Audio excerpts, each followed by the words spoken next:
Hello? Anybody there?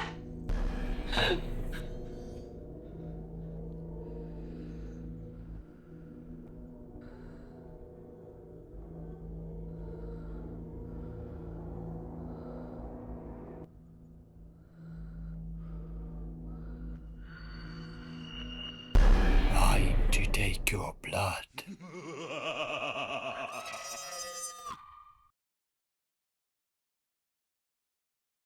Today we'll be taking a look at capillary blood samples, which are typically taken from a fingertip or earlobe and can be a very quick and much less invasive way to get a quick blood test result from a patient, participant or an athlete.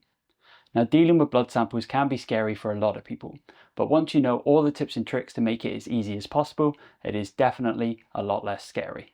Now we've moved over to the lab and we're just going to start by running through all the equipment that you're going to need today to collect your capillary blood sample. So first off, we've got some gloves, tissues, alcohol wipes, a few lancets, blood analyzer. Today we're going to be using a lactate plus blood analyzer, lactate strips. Off to my side here, we've got some blue roll. We've got our sharp spin for popping in our test strips and our lancets. And down by my side, we've also got a clinical waste bin for any of our soft hazardous waste. So before we take our sample, we want to start off by making a little kind of clean work area, just in case there are any blood spills. Just makes it easier to clean up, and it's always just good practice to do this when you are working in the lab.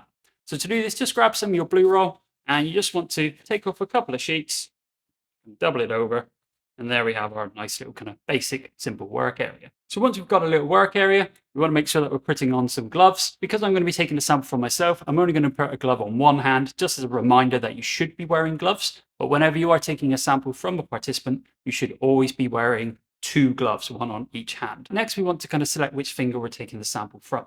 Now, typically speaking, the index finger and your middle finger are the ones which have the best blood flow. So I would recommend picking one of those. It's best practice to try to kind of take your sample quite near the end, because it's going to make it a lot easier when you're trying to get the sample out. But you don't want to go right on the end, as this can be very painful when someone maybe is using a keyboard later and doing some typing. Also, I wouldn't recommend doing anybody's thumb, because with us all using our phones a lot, you don't want someone's chances of meeting the love of their life on Tinder being ruined because they are in too much pain to swipe right.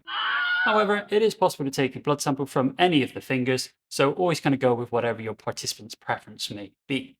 So once we've picked our finger, what we need to do is you need to take one of our alcohol wipes. You just want to give your finger just a quick passing wipe. We're not looking to clean them. We assume our participants are already clean when they come into the lab. We're just looking to sterilize the area so it's safe for us to take our sample. Now, I also would recommend that you tell your participant not to try to blow their finger dry to speed it up. If anything, they can kind of move it around in the air to dry it a little bit, but if they're blowing their finger dry, it kind of defeats the point of you using the alcohol wipe to clean the area. Now, once it has dried, you can take your lancet and you just want to activate it by twisting this little green part on the end and pulling at the same time. Pop that into the bin. And the needle itself is hidden within the lancet, so you won't actually see it at any point. Now you want to press it quite firmly against the side of the finger, and then when you're ready, push down on the trigger, which will fire the needle. Get rid of that one into your sharp spin straight away. Give the finger a little squeeze just to get some blood out. As you can see, that one's all bleeding well. You want to wipe away the first drop of blood. That can contain some of the skin cells and any of the leftover alcohol. And for this reason, we just want to wipe that one away so it doesn't affect our results. Next, we just want to get a nice, good sample. Make sure you get a good sized droplet for your analyzer. You want to take your analyzer and one of your test strips. What we want to do is we just want to push the test strip into the end, which will wake up the device. And then we're just waiting for this particular one for it to come up with this test strip picture with a little blood logo below. This tells us that it's ready to collect a sample. We then want to come down from above toward our sample so that the test strip can suck the sample up using a thing called capillary action. We don't want to come from the side or kind of slap it around in the blood too much, as this will just kind of often give us an error result. So you just want to touch it down very gently to the blood drop. It will take up what it needs. And then we just get a little countdown.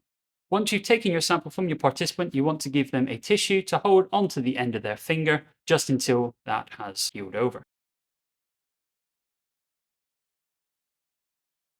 We can see that I've got a result of 2.1 millimoles per liter. Now, typically for lactate, someone at rest, you would expect a reading of either under 2 or somewhere between 0.5 and 1.5 millimoles per liter. If you were in doubt that this wasn't the true kind of resting reading, I would recommend redoing it. And then if you get a significantly different number on your second attempt, you would then want to do it a third time to confirm which one of those results was in fact a true result. So there you have it. All of the information you need to make taking a capillary blood sample as easy as possible and a lot less scary. But remember, your participant may not be a fan of bloods either. So it's important that you take care of your participant before, during, and after your sample collection. Thanks again for watching. Don't forget to like and subscribe if you want me to keep making videos like this one. But till then, I'll see you in the next one.